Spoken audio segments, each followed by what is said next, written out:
Chapter 19, The Prince with the Peasants. When the king awoke in the early morning, he found that a wet but thoughtful rat had crept into the place during the night and made a cozy bed for himself in his bosom. Being disturbed now, it scampered away. The boy smiled and said, "Poor fool, why so fearful? I'm as forlorn as thou. 'Twould be a shame in me to hurt the helpless, who I am myself, so helpless. Moreover, I owe you thanks for a good omen, for when a king has fallen so low that the very rats do make a bed of him, it surely meaneth that his fortunes be upon the turn, since it is plain he can no lower go." He got up and stepped out of the stall, and just then he heard the sound of children's voices. The barn door opened, and a couple of little girls came in. As soon as they saw him, their talking and laughing ceased, and they stopped and stood still, gazing at him with strong curiosity. They presently began to whisper together. Then they approached nearer and stopped again to gaze and whisper. By and by they gathered courage and began to discuss him aloud. One said, "He hath a comely face." The other added, "And pretty hair, but is ill clothed now, and how starved he looked." They came still nearer, sidling shyly around and about him, examining him minutely from all points, as if he were some strange new kind of animal, but warily and watchfully the while, as if they half feared he might be a sort of animal that would bite upon occasion. Finally they halted before him, holding each other's hands for protection, and took a good satisfying stare with their innocent eyes. Then one of them plucked up all her courage and inquired with honest directness, "Who art thou, boy?" "I am the king," was the grave answer. The children gave a little start, and their eyes spread themselves wide open and remained so during a speechless half minute. Then curiosity broke the silence. "The king? What king?" "The King of England." The children looked at each other, then at him, then at each other again, wonderingly, perplexedly. Then one said, "Didst hear him, Marjorie? He said he is the king. Can that be true?" "How can it be else but true, Prissy? Would he say a lie? For look you, Prissy, and it were not true, it would be a lie. It surely would be. Now thinketh on it. For all things that not be true be lies. Thou canst make naught else out of them." It was a good tight argument, without a leak in it anywhere, and it left Prissy's half thoughts not a leg to stand on. She considered a moment, then put the king upon his honor with a simple remark, "If thou art truly the king, then I believe thee. I am truly the king." This settled the matter. His Majesty's royalty was accepted without further question or discussion, and the two little girls began at once to inquire into how he came to be where he was, and how he came to be so unroyally clad, and whither he was bound, and all about his affairs. It was a mighty relief to him to pour out his troubles where they would not be scoffed at or doubted. So he told his tale with feeling, forgetting even his hunger for the moment, and it was received with the deepest and tenderest sympathy by the gentle little maids.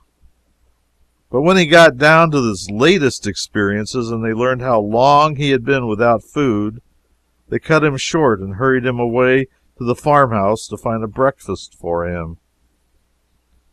The king was cheerful and happy now, and said to himself, "When I am come to mine own again, I will always honor little children, remembering how that these treated me and believed in me in my time of trouble, whilst they that were older and thought themselves wiser mocked at me and held me for a liar. The children's mother received the king kindly, and was full of pity, for his forlorn condition and apparently crazed intellect touched her womanly heart. She was a widow and rather poor, consequently she had seen trouble enough to enable her to feel for the unfortunate. She imagined that the demented boy had wandered away from his friends or keepers, so she tried to find out whence he had come, in order that she might take measures to return him. But all her references to neighboring towns and villages, and all her inquiries into the same line, went for nothing. The boy's face, and his answers too, showed that the things she was talking of were not familiar to him. He spoke earnestly and simply about court matters, and broke down more than once when speaking of the late king, his father. But whenever the conversation changed to baser topics, he lost interest and became silent. The woman was mightily puzzled, but she did not give up. As she proceeded with her cooking, she set herself to contriving devices to surprise the boy into betraying his real secret. She talked about cattle. He showed no concern. Then about sheep, the same result. So her guess was that he had been a shepherd boy was an error, and she talked about mills and about weavers, tinkers, smiths, trades and tradesmen of all sorts, and about bedlam and jails and charitable retreats. But no matter, she was baffled at all points. Not altogether, either, for she argued that she had narrowed the thing down to domestic service. Yes, she was sure she was on the right track now. He must have been a house servant. So she led him up to that. But the result was discouraging. The subject of sweeping appeared to weary him. Fire building failed to stir him. Scrubbing and scouring awoke no enthusiasm. The good wife touched with a perishing hope, and rather as a matter of form, upon the subject of cooking. To her surprise and her vast delight, the king's face lighted at once. Ah, she had hunted him down at last, she thought. And she was right proud, too, of a devious shrewdness and tact which had accomplished it.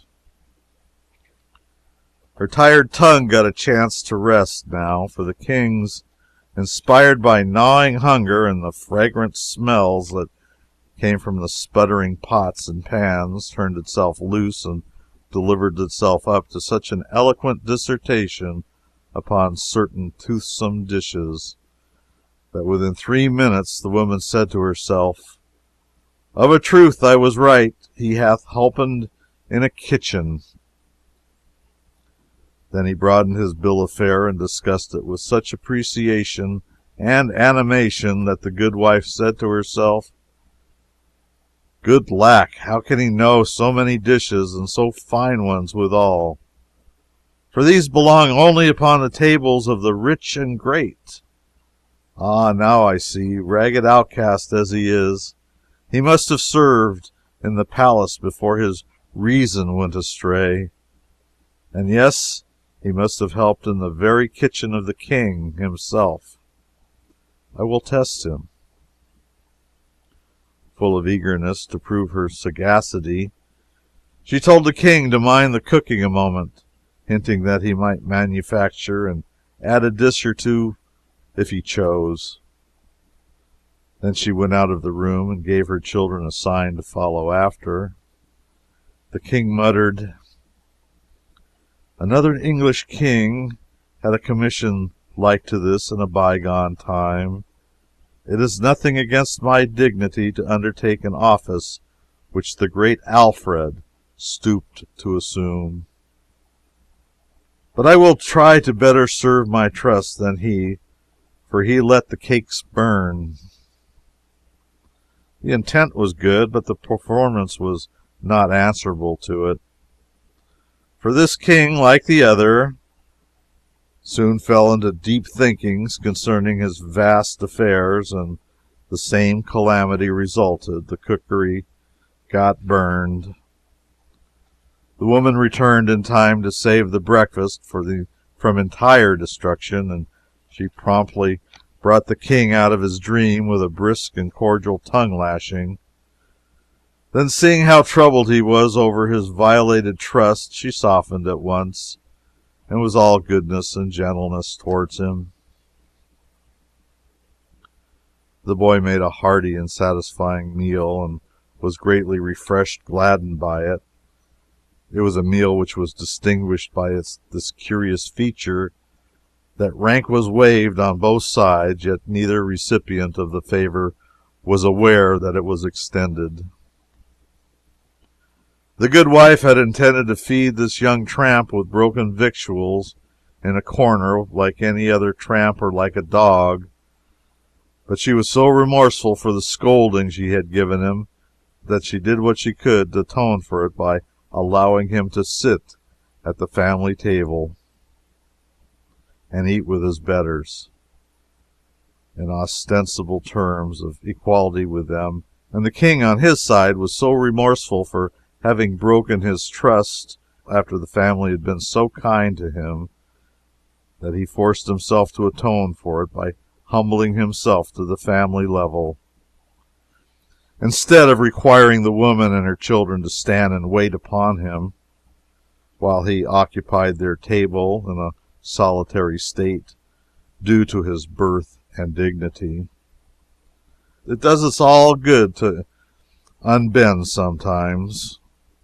This good woman was made happy all the day long by the applause which she got out of herself and her magnanimous condescension to a tramp.